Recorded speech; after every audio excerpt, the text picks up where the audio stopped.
Okay, greetings and salutations. This is Chief Security Officer Don Cornelio of American Muscle Security LLC in conjunction with Stack Books Foundation LLC in conjunction with Parent Group Confidential LLC. Salute to everybody that was with us during Operation We Are Forged and Operation Get Well USA.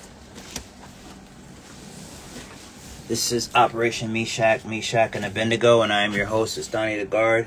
Badge number 11516466472. Bodyguard, whistleblower, watchdog, search party coordinator, means special police. I did say police. It is 4:18 p.m. Welcome to the show. It is July 31st of 2026. And I'm at the Carnegie Public Library on the second floor.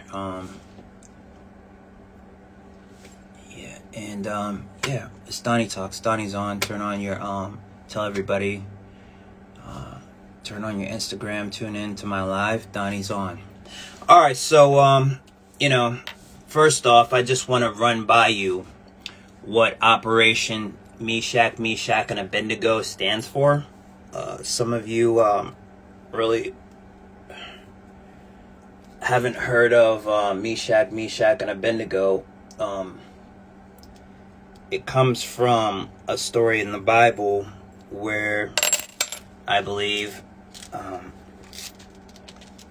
three friends, they were thrown in a fire, and then they saw, they were praying that somebody would come and rescue them. But, they were, for some reason, I don't know if it was a parable or somebody was having a dream. I can't remember what book it was from, whether it was Samuel or something like that. I don't know. I think it was in the Old Testament. It's been a while. If I had a Bible in front of me, I would read it. If it wasn't 420, it's 419 going on 420, I would look in the library for a Bible to really recite it from the Word. But I got 40 minutes until the library closes, and we got a lot of material to get through, so I'm just gonna have to say it from memory. But generally, there were three friends, Meshach, and Abednego. They were in a fire, and they didn't know how to get out. I don't know if they were in hell or wherever they were, but they were praying somebody would come and rescue them. And they were in despair. They thought they were gonna die, but for some reason they weren't burning, but a fire was consuming all around them, and it was getting thick. And all of a sudden they saw a figure coming close to them. And said, relax or be still, the famous words of, the Son of God, God the Savior, Jesus Christ, whenever he would come on the scene, as the angel of the Lord or whatever he would come as, he would either say, to my memory, be still, I am the Lord. I think that's when he usually comes walking on water. And then there's times when, in a fire he would come, or like whenever he appeared before Mary, he said, behold, I am the Lord, and then she fell prostrate. Everybody, I don't know, there's a lot of people it happened to. Elijah, before he got his powers of prophecy, began speaking prophetically to people in his time. There was times when, behold, I am the Lord. There was also, David and,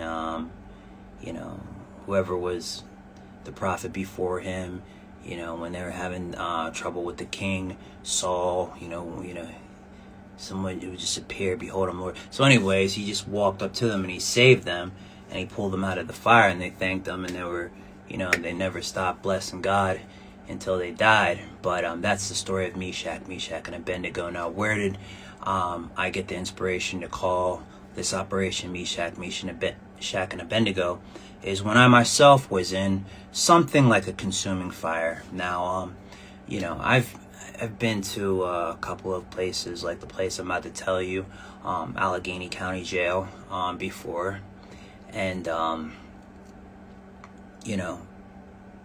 not all of them are like consuming fires, but there's something like a purgatory like place, if you've never been to jail or a hospital or any form of institution like recovery, rehab. nobody really wants to go. You even hear the famous songs on the radio. They try to get me to go back to rehab, and I said no, no, no. Why do people say no, no, no? Because it is like a consuming fire. It's like purgatory. You feel like Constantine. You're in like, you know, because things are being pulled from you. You know what I mean? You don't have your cell phone, but mentally you're still holding on to it. You know, you don't have your handcuffs. You know, you don't have your vest. You know, you don't have the keys, you know, to somebody's freedom. Somebody has the keys to yours, and you're like, you know, like, you're not understanding why it's happening, but God understands why it's happening. It's for a reason. You know, when I was in Allegheny County Jail, I was there about a year ago. Yeah, a year ago. And I was there after, you know, just a little backstory. After, you know, like, I was up here for like, you know, 3.5 years, going on 4 years. And, you know, there was a lot of things that were, you know, I was experiencing in law school, like hazing, you know what I mean? And it was new to me because I'd never really experienced hazing before. I've experienced bullying, insults, racism, stuff like that. You know, jokes from being the kid in class that doesn't have money, the kid that smells, the kid that couldn't afford books. You know, the kid that, you know, barely can afford his apartment, but, you know, has nothing in the fridge. The kid that keeps showing up to the classroom wearing only the same outfit every other day. So it's just like, I've been through that, you know what I mean? But like, when I was a former University Police of Penn State employee, as an auxiliary police officer, we were all family there. So, you know, everybody there was happy that you know, to have me as an employee and a coworker. And some people are like, oh, that's not what I read. Nobody ever read anything about me becoming a police officer at auxiliary police at University Police of Penn State, because it's private information. You know what I mean? Like, the only place anybody's gonna know. See, let me explain something real quick, just as a side note. You know, just so you're aware of why some people's stories has credibility and some people don't. There's people that have this knowledge that I'm about to share with you, and therefore they keep themselves from looking like somebody who's not established at all. You know what I mean? By, instead of like focusing on a Facebook account, you know, to get girlfriends, or to you know, gossip or talk or stay hip with the times, you know, stay relevant, instead of getting an Instagram so you can get people to follow you and become famous, right? Not that that's bad, but the working class of America, the people that, you know, oh, I would, you know, be a musician. It's just, I gotta pay my bills. You go ahead, Prince Raul, you go ahead, you know, Donnie, you do that. I'll see you when you get back in town from your coast to coast live journey. I'll see you when you come back from Miami. I'll see you when you come back from LA. Tell me all about it. I'll be watching. I'll be rooting for you from YouTube. You know what I mean? I'll be here working at Burger King or McDonald's, and, you know, and you come back and they're like supervisor, or they have a couple McDonald's themselves, or they're, you know, they went from the person, you know, that collects the shopping carts in the parking lot to, you know, the head person on top at Walmart. You know what I mean? By the time you come back for your tour. So, you know, these are the people, your everyday people, our friends, if we're smart enough to have a couple of these, unless we just hang out with just musicians and stoners, because that's okay too. But at the end of the day, who's gonna keep you striving for more whenever the music industry doesn't pay? Okay? Or your modeling career, you go to Hollywood to be a model or an adult film star and it doesn't work. You know what I mean? You come back home and everybody that was your friend before was somebody that was an aspiring photographer, an aspiring model themselves, an aspiring fluffer guy. You know, I'll hold the spray bottle person, or you know, an aspiring whatever. You know what I mean? Everybody was, you know, a part of that element. You know what I'm saying? So these people, the working people that stayed home, they built Indeeds or LinkedIn and stuff like that. So I always had, welcome to the show. So I always had friends telling me like, you know what, man, you should build an Indeed. That would help you with the resume. And, you know what I'm saying? You get a job to help you supplement your income as a musician. Hey, did you ever think about being an A&R or a radio DJ or an engineer? This could help you. And I'm like, nah, dude, I just want to be in the spotlight, you know? Until you go full circle, and halfway around the circle, you're like, you know what, maybe I actually should do this, you know, while the mosquitoes are biting you in the woods, and you're like, what's that? Woo, woo, woo. You know what I mean? You're on your phone like, yo, man, I just heard somebody say hoo in the woods. Is that a juggalo? No, Donnie, it's an owl. So, but yeah, so when you have an Indeed, and not just, you know, an Indeed with 3 followers, an Indeed with as many followers as I have on Instagram, that's when the algorithm says, so he does, you know, because every now and then you click on it, you know, Google, and it'll say, yeah, he's worked at Penn State as an auxiliary police officer. And then next time you click, it'll be like, yeah, you know, it'll word it differently, but it always says it. You know what I mean? So it really depends on how many followers you have, because the more followers you have, you know, the more the search engines. It's all about the search engines, baby. That might be the next song right there. I think I'm coming. Nobody steal that idea, okay? I just have to copyright something before the year 3G. So long story short, it's all about the search engines, baby. So, because if the search engines aren't getting constantly hit, believe it or not, the search engines themselves, even though they're machines, it's a part of a machine. It's gonna remember, like, it doesn't have a memory like a person, but it's gonna take longer for it to go back and dig up underneath. Oh, okay. Yeah. It does say on LinkedIn that he University Police of Penn State. He was an auxiliary officer, okay?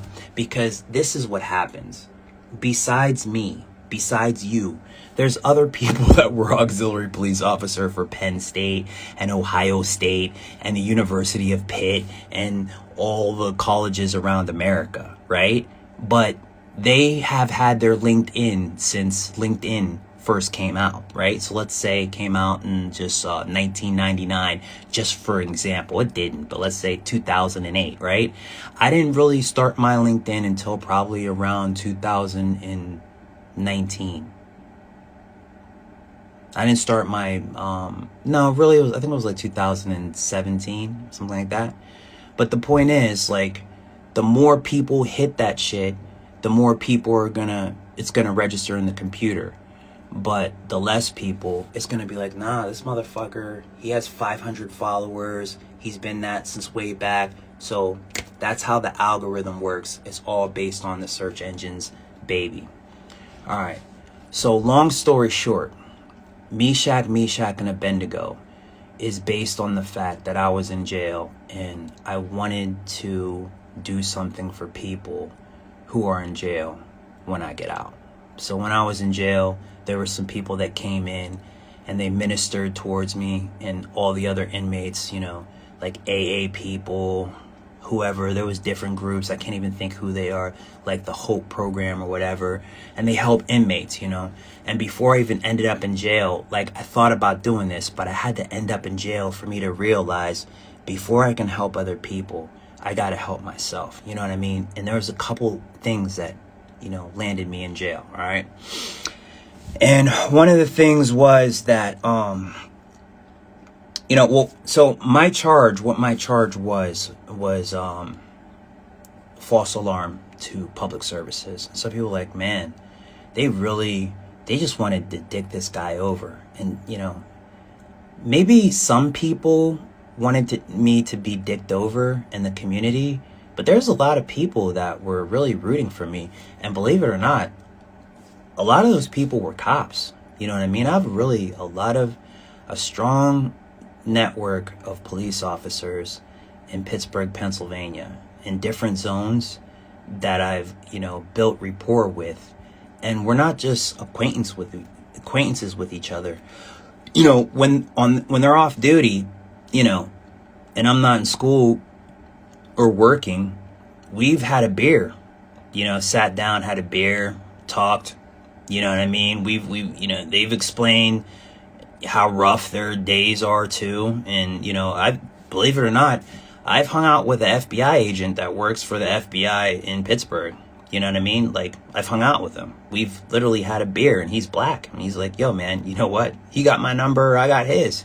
You know what I mean? He recommended me to a couple other mentors. And, he's like, yo, man, keep going, man. We're rooting for you, dude. You be having us cracking up. You don't know we're watching you, but we've been watching you. And it's a good thing. It's not bad. We be rolling, dog. We be rolling. We don't be clubbing. We be rolling. Rolling. But he's like, yo, man, keep it up, dog. Keep us rolling. Because you don't want us not to be rolling. Because then maybe we will be. Cuffing? No, I'm just kidding. That was just a little joke.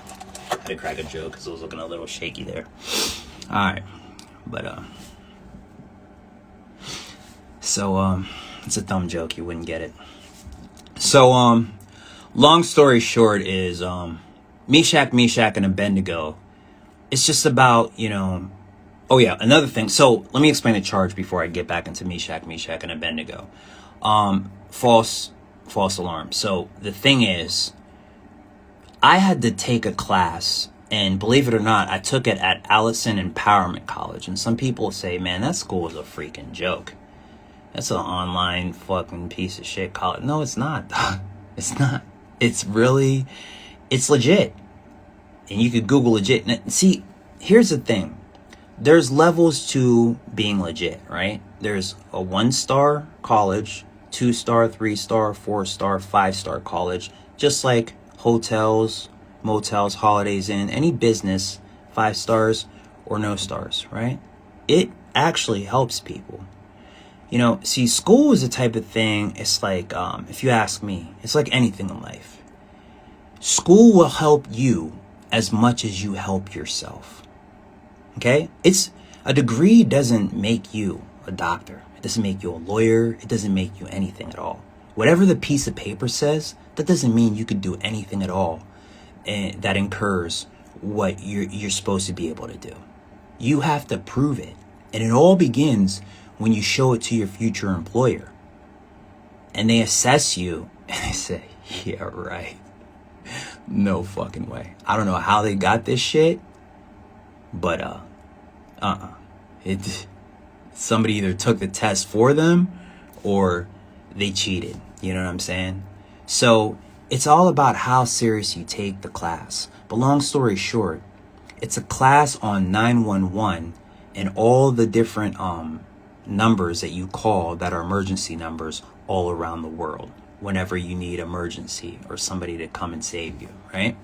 So I took that class, and you learn the etiquette because it is an actual way to call a responder to help you out when you're in trouble, especially if you're a responder like myself, right? So first off, since I said responder, what kind of responder am I, right? A forensics officer, a responder? I'm a disaster responder. What makes me a disaster responder? My education. My licenses to do my business, but mostly my education, okay? And just my initiative, my regiment, okay? So, disaster responder is not like being a firefighter. It's not like being an EMT. It's not like being a police officer. Disaster responder is something like, if there's a hurricane, if there's a tornado, if it's a worst case scenario and nobody's around and somebody's absolutely dying and they say, I need your help, and you don't have a phone to call anybody, so you have to do it. So what do? Something that you can do. not something that you're willing to risk you to do to help the person, you don't risk. If you can't do it, don't do it. You know what I mean? But if you have taken a CPR class and you're certified and you're absolutely sure you're going to help the person and not kill them or make their situation worse, then it's okay to help them out in a disaster response like manner, right? But if you're not actively doing it, you know, regularly, you know, like this is your mission statement, you're not a disaster responder. You have disaster response skills, but you're not a disaster responder. But if you have a business and it is your mission statement to do disaster response type stuff, and I have a couple different entities, you know what I'm saying, and you can find that out when you ask me about it, and I can show you my paperwork that I never leave home without, then you are a disaster responder. But you have to have some skills like CPR. You have to have been taught that. You have to have been proved that. You have to be able to prove it over and over again without failing once, right? So something like CPR, you know, just anything along those lines. It's already going on 4:40, so we're going to keep it going, all right? But when a guy like me calls, right, you don't call 911 for everything, okay? So, like, you know, there's just certain, you know, circumstances where I would just call, and, you know, there was times when I really needed help, and there was times when maybe not so much, right? But there's, you know, the police department, they actually also have a direct number. And when you're trying to build rapport with the police to work with them, you call their direct number, okay? But that's neither here nor there. Also, another thing is, I did have a drinking problem, okay? And my drinking caused me to fall asleep while I was on the job. Now, I didn't get in trouble for anything that incurred me using my handcuffs, me using my taser, me using my my thumper that I carried with me that looks like a baton, all right? It's not a baton. I am licensed to carry, well, not licensed, but I'm certified to carry an expandable baton, but I don't, because that's not what I carry the thumper for. I'll explain that later in another show, but I only got 20 minutes for now. All right, so long story short, you know, prior to me ending up in jail, I believe that it was a bunch of crap, you know what I mean? And in some ways it actually was, you know what I mean? But in other ways, it gave me time to actually think about things that I could do better. Because even if you're not doing an absolutely horrible job, no matter how good you're doing, you could always be doing better, right? And there's always, you know what I mean? There's always something that you could do, you know what I mean? So, but long story short, God is good. And, you know, I got my cuffs back. I got my job back. I got my vest back. I got everything back. You know, I could even get a taser if I wanted to, but I don't need it. You know what I'm saying? And that's another thing that I had to realize. You know, too much detail is too much detail. You know, we call it equipment detail in the department where I'm from. Penn State. But yeah, we call it detail everywhere. You know, it's detail. You know what I'm saying? So, it's too much. You know, when you don't have a car, it doesn't have to be a squad car, but when you don't have a car, period, right? When you have to take a bus, it's too much. You take what's necessary. It even says so in the Bible, right? When you're traveling, just take what's necessary, okay? A baton, handcuffs, a taser, and then a stack full of notes. And just, you know what I mean? It caused me, you know, to be sweating all the time. It's really not necessary. And then there was days when I would thought that, you know, after I get done training for, you know, police academy or forensics or whatever, I would need my power drill to, you know, work on whatever, you know, side projects I had going, and I didn't end up using it. So I just carried it around, and it's just confusing people. So symbolic logic. So I just, you know, I had to stop carrying so much stuff. It's not that, you know, it was a bad thing. It's just not everybody understands that you have a couple jobs. And it's just, what it really boils down to is whenever you carry more stuff, even if it doesn't make sense to people, it's not a problem. But if it causes people to tease you, and in the process of them teasing you, you don't have tough enough skin to resist pulling out your handcuffs and about to arrest them, shoekeeper style. You don't understand. A shoekeeper's arrest, it means citizen's arrest, right? Look it up. All right, so if you're about to citizen's arrest them when you really don't have to, or if you're tempted to use your taser, it's a bad idea, right? Because the reality is, when you're carrying, it doesn't matter if it's in a ruck pack or a regular backpack, the more weight you're carrying, the more stressed you're gonna be. And all it takes is a mosquito to bite you, and you're gonna yell at somebody.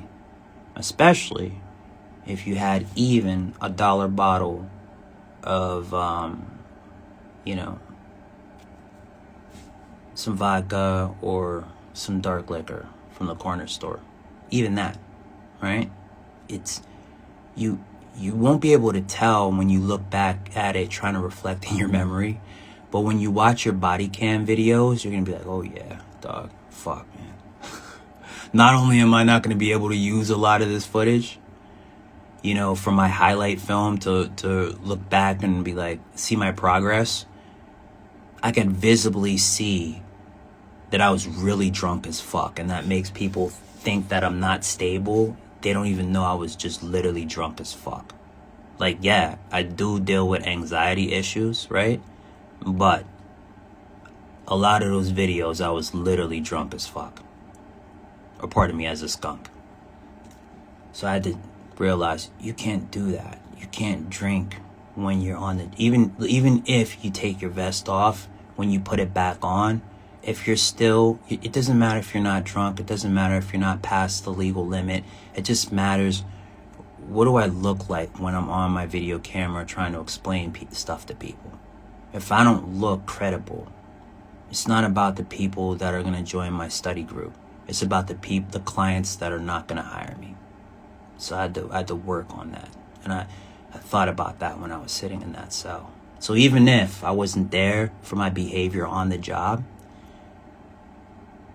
while I was there, I thought about it, and I was able to come out and correct and change a few things about my behavior on the job, right? Okay. So other than that, Meshach, and Abednego is... Now I can help people by pulling them out of the fire, because I offer my services and my help to people that have been to jail. And you might not have heard this before, but I don't know if you're listening to Rumor Has It, or you ever tune into my show and listen long enough to my episodes of Diary of a Law Student. You thought I was going to stop at just episodes. Gotcha. All right. August Fools.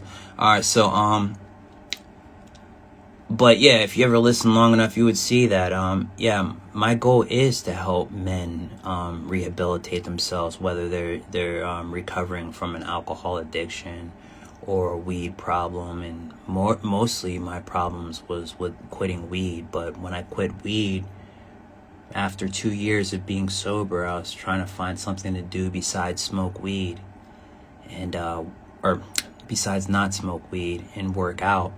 And I said, maybe alcohol is the thing that's gonna keep me from going back whenever, I have nothing to do with my thumbs as far as tweedling, when I'm not pumping iron and reading books, So but it wasn't. It was trading poison for a poison. And even though it's only a little bottle this big, not everybody can handle that if you're a beginner drinker with a baby bladder. All right? Welcome to the show. So, long story short, we're talking about the things that can help people out as far as being a college student and being a law student. And I have some of these, some literature here to help you out. And I hope that helped you out, that conversation. For anybody that missed that, you're welcome to rewind and go back to the beginning of the show. Another thing that was really funny about the process of me learning some things that I had to change about my approach to law school.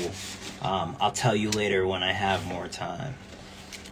But there's a couple books I want to show you. How to be happy in law school, or how to be sort of happy in law school. Make sure you go out and get this book. Next time on Donnie's Talks, we're going to read about that. Resumes. Okay? I'm going to help you build a resume. Next time on Donnie's Talks, we're going to talk about that. The Correction Officer's Exam Book. Okay? Today's lecture was going to be about how to pass your exams, your entrance exams. Next time on Donnie's Talks, we're going to talk about that. We only have about 10 minutes left. You have the GED test prep. You know, I was a high school dropout myself, and I ended up getting my GED, and that's how I got into college so many years ago. And I'm on my way. I'm doing very good with myself. God is good. You know what I mean? You know, you think, you know, because you're black, you can't be in college. You can't be a college graduate. You can't make it doing whatever you want to do. You could do it as long as you don't give up. You know what I mean? Some people thought, oh, man, he's washed when I went to jail for like a couple months, right? I'm glad, you know. They always love to see a cop in jail, right? A cop face trouble because they think we just want to bust people just to get a rise out of people. But I came out, and I'm still a forensics officer. I have more certifications, and I still rap, and I got better songs. But most importantly, I have a better attitude. All right? So, thank God. God is good. Couldn't have done it without him. All right. Police Officer Exam Book. Next time on Donnie's Talks, we'll talk about that. You know, but other than that, you know, I got a lot of paperwork here to go over. If you see me anytime in passing, you're welcome to ask me anything. You know, what can you do for me? You know, I know you rap, I know you're a bodyguard, I know you're an engineer, I know you're a college student, but what can you do for me? I want to do something before the summer's over. I can help you. Even if you're a non-English speaking person, you want to go to college, I can help you by introducing you to Pennsylvania Higher Education Assistance Agency and how they work via this little pamphlet here from the library. We got summer programs, career, business, nonprofit. We got the summer program guide, or the program guide in general for, summer, Carnegie Library. United We Dream. It's a great theme to remind you all out there that despite what the TV shows you, let's do a Trump real quick. Fake news, right? God is still good. All right, you can go to college. Don't let the boogie monsters on TV scare you. All right. We got FIA. Students, contributors need a student aid gov account. Donnie got it all for you. We could help you get a better job. I'm gonna skip a couple. Responsible technology for nonprofit partners. A lot of information here. Advocacy and family supports. Service and supports. This one is great right here. Black Business Mini Conference. A lot of happening stuff going on in Pittsburgh. You know, you don't have to wicked rock in a jump shot, pick a pack up and start selling drugs. Attend a conference and you're going to see black entrepreneurs that come from the middle class and the bottom on their way to becoming the next black millionaires. Right here in Pittsburgh. All right? You're not alone. So I'm going to wrap it up because, you know, I got a lot of papers to carry when I leave here. I don't want to drop them on the ground and look like I don't know how to be the first one out the door and leave the workers here plenty of room to check every room and make sure that everything is all clear for them to go home and have the kind of weekend that they want to. But that's all for our show. I hope you learned something. Now you know the history of Operation Meshach, and Abednego. And if you know somebody that is in a jail institution in death, or if you yourself just came out of jail, all right? Some people are like, yeah, but I get it. No, listen, you don't even understand. All right, watch the news. All right, right now, like, this is not a diss. No offense, right? One of my, I like this guy because I was walking across campus one day, and this was when I was not known. Officer Francis Tyreek of Pittsburgh Police, or Tyreek Francis, he just was asking who I was because nobody ever saw me before. And I not only had my bulletproof vest on, I had the steel armored plates in them. You know what I mean? Which definitely stops bullets. So they just needed to get familiar who I was. And they do it to everybody, whether you're white, black, Puerto Rican, or Asian. You know what I mean? It's protocol if they don't know you, right? Until you start wearing tags that verify who you are. Okay, now we see it in big, bold letters. It says forensics. It says medical examiner. It says police. All right, I see you. This guy, he's a Pittsburgh police officer, But guess what? He was in trouble for drinking. I don't know if it was off duty or on duty. So everybody out there in Pittsburgh police, I not only want you to fund the police, right? I want you to pray for them because they're good people. And, we all fall short, like the song says, but we stand up. We get back up. Because a saint is just a sinner who falls down. Remember that. These are not perfect people. And everybody's like, yo, I see. This is the reason why you can't trust black people in being cops. That's not true. Don't believe the hype. You see some guys down in Memphis, Tennessee, or whatever, 5 police officers, all of them were black that were beating. Everybody was having a field day when they were beating up somebody or whatever, because it's like reverse Rodney King Day. Like, look, see, black officers do it too. All officers screw up. You know what I mean? You should do yourself a favor. Come to one of my study sessions on Zoom and you'll read the same stuff that I read, which is police integrity lost. We all fall short eventually sometime before we die, especially police officers, right?